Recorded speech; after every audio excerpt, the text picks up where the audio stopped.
ভালো করে মনে রাখবেন, একজন স্বামী তার স্ত্রীকে একটি জিনিস যত বেশি দিবে, আল্লাহ পাক রব্বুল আলামিন ওই স্বামীর ইনকামের মধ্যে তত বেশি বারাকা দান করবেন। একজন স্বামী তার স্ত্রীকে একটি জিনিস যত বেশি দিবে, আল্লাহ তাআলা ওই স্বামীকে তত বেশি ধনী বানাবেন। আল্লাহ পাক রব্বুল আলামিন ওই স্বামীর আয় রোজগারে তত বেশি বারাকা দান করবেন। এই জন্য প্রতিটি স্বামীর উচিত তার স্ত্রীকে এই জিনিসটি বেশি বেশি দেওয়া। কোন জিনিস শুনলে আশ্চর্য হয়ে যাবেন। বুখারী শরীফের 55 নম্বর হাদিস, আবি মাসউদ রাদিয়াল্লাহু তাআলা আনহু আনিন নবী সাল্লাল্লাহু আলাইহি ওয়াসাল্লাম قال إذا أنفق الرجل على أهله يحتسبها فهو له صدقة।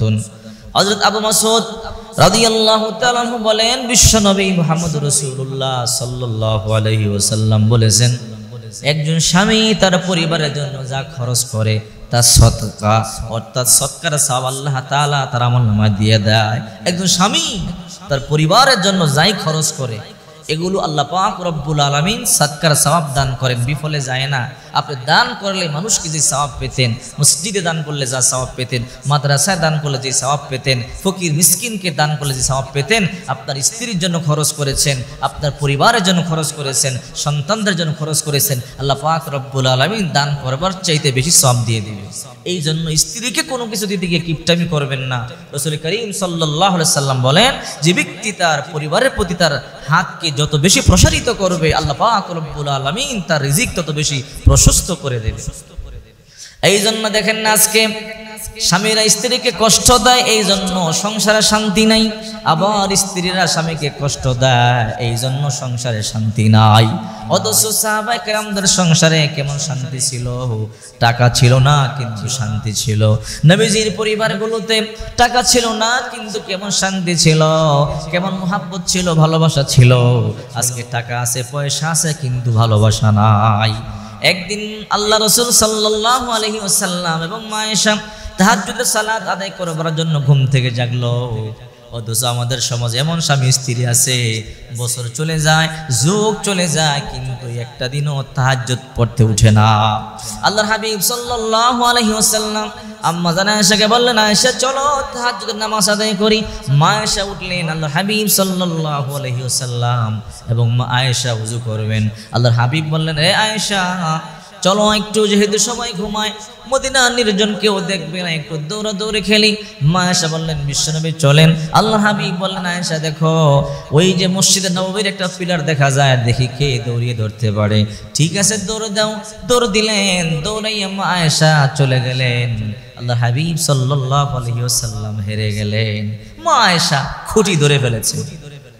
আবার 7 বছর পরে হঠাৎ করে একদিন আল্লাহর হাবিব বলে, আয়েশা চলো আজকে একে দৌড় প্রতিযোগিতা দেই। ঠিক আছে পয়গম্বর চলেন। আজকে দৌড় দিয়েছে, এবার বিশ্বনবী আগে চলে গেছে, মা আয়েশা পিছনে পড়ে গেছে। মা আয়েশা তো একটু এখন মোটা হয়েছে, মা আয়েশার মনটা খারাপ। নারীরা দেখবেন কোনো কাজে হেরে গেলে মন বড় খারাপ হয়ে যায়। এবার মা আয়েশা আর নিচেই তাকায় না, আকাশে তাকায় আছে।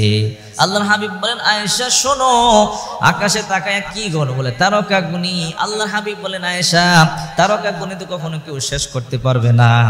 মা আয়েশা বলে, এইবার একটা সুযোগ, দৌড় প্রতিযোগিতায় হেরেছি, এই দিক দিয়ে জিতে যাব। এবার মা আয়েশা বলে, ইয়া রাসূলুল্লাহ তাহলে বলেন আকাশের মধ্যে যত তারকা আছে গোনা যাবে না, আপনার সাহাবীদের মধ্যে এমন কোন সাহাবী আছে যার আমলনামা গুনে শেষ করা যাবে না? মা আয়েশা মনে মনে ভাবলেন, আমার বাবা আবু বকরের নামই তো বলবে, তো আমি ফার্স্ট হয়ে যাব। আল্লাহর হাবিব বলেন, আয়েশা শোনো, তুমি কি শুনতে চাও? বলে হ্যাঁ। আয়েশা তাহলে মন কিন্তু খারাপ করবে না? বলে না। বলে আমার সাহাবীদের মধ্যে একজন সাহাবী আছে, আকাশে যেমন তারকাগুলো গুনে শেষ করা যাবে না, তার আমলও শেষ করা যাবে না। মা আয়েশা বললেন, কোন সে সাহাবী? বলে আমার সাহাবী ওমর। উমরের কথা বলছে, সতীনের বাবা। আরো মন খারাপ হয়েছে, মা আয়েশা চেহারা লাল হয়ে গেল।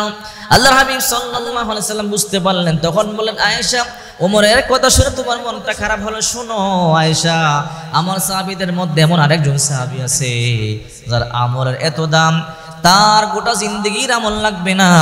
আমার সাথে গানে সুরের মধ্যে 3 রাত ছিল, ওই 3 রাত্রির ইবাদত যদি এক পাল্লায় করা হয়, আর এই ওমর সহ গোটা দুনিয়ার মানুষের আমল যদি এক পাল্লায় করা হয়, আমার ওই সাহাবীর 3 রাত্রের আমল বেশি বাড়ি হয়ে যাবে।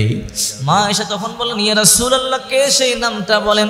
বলে, হ্যাঁ আয়েশা, আর কেউ নয়, তোমার বাবা আবু বকর। আবু বকরের আমল আল্লাহর দরবারে এতটাই প্রিয়, গোটা দুনিয়ার মানুষের সব আমল যদি নবীদেরকে বাদ দিয়া যত মানুষ আছে সবার আমল যদি এক পাল্লায় করা হয়, আমার আবু বকরের আমল নামা বাড়ি হয়ে যাবে। মা আয়েশা খুশি হয়ে গেলেন। দেখেন নবীদের পরিবারে, সাহাবীদের পরিবারে কত সুন্দর বরকত ছিল, ভালোবাসা ছিল, মোহাব্বত ছিল। এখন আমাদের পরিবারগুলোতে মোহাব্বত নাই। স্বামী আর স্ত্রীর ব্যাপারে আল্লাহ হাবিব বলেন, কথা বলা সওয়াব, আনন্দ করা সওয়াব, স্পর্শ করা সওয়াব, একজনের মুখে আরেকজন খাবার তুলে দেওয়া সওয়াব। কিন্তু এই সুন্নাতগুলো আজকে আমাদের সমাজের মধ্যে নাই। এই জন্যই তো শান্তি নাই। এই জন্য স্বামীদেরকে বলি, স্ত্রীদেরকে যখন কোনো কিছু দিবেন কিপটামি করবেন না। স্ত্রীকে বেশি বেশি হাদিয়া দিবেন, কারণ আপনার স্ত্রী খুশি হলে আল্লাহ খুশি হয়ে যায়। আবার যখন আপনার স্ত্রী কষ্ট পাবে, আল্লাহ কষ্ট পাবে। কারণ মনে রাখতে হবে, আপনার এই বিবিটা বাবার বাড়িতে বড় রানীর মতো ছিল।